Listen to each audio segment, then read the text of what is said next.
My name is Charles W. Early.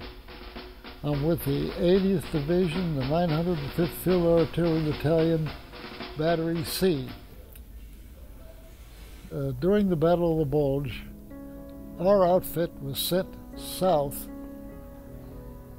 as a deterrent for the Battle of the Bulge. In other words, the Germans were advancing. We heard they advanced 25 miles one day. Next day it was 25 more miles. Then we kind of thought it was getting kind of serious. So I was with the battery commander staff in our battery.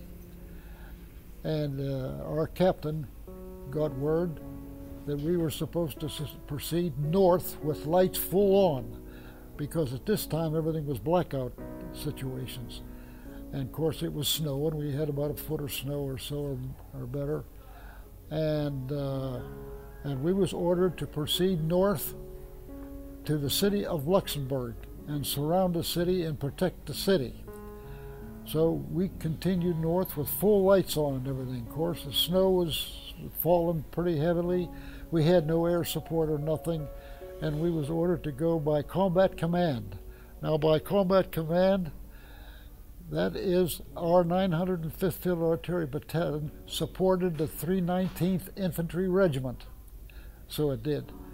And each one of the three regiments that we had, and with the three batteries that we had, each one was given a certain road to follow north with full lights on and attack the Germans from the south. So we got pretty close to the city of Luxemburg and we set up. Then my battery commander got an order from his colonel to proceed up this one road until you meet the Germans, because we had no maps, no nothing, no aerial photographs or nothing to go by, because it was an emergency situation. So we proceeded up this road, and our Jeep driver, whose name is Lamar Bailey, he took us up so far up this road. Then we decided we better travel on foot the rest of the way up. So we got out of the Jeep and we started up this road in a kind of a single file, a couple of us on each side of the road. And we come to this one building. And we turned around that building. Lo and behold, there was a big Tiger tank there. And the Tiger tank was idling. So it was. So we investigated and found out that the crew got scared and left the tank.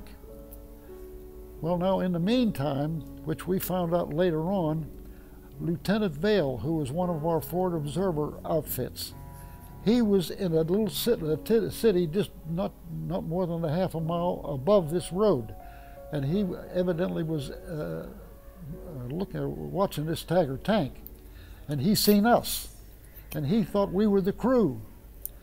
So right away, he reported back to the mission that these guys are getting ready to leave this tank, that it wasn't the Germans, it was us. So we heard one round coming in and hit pretty close.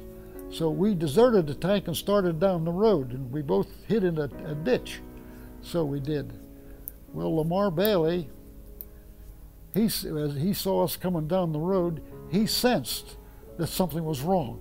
So he gets in the Jeep and he races up to us, and he got to about where our position was, and he made a U-turn immediately, and all four of us then, we jumped into the Jeep, and I jumped in the back of the Jeep.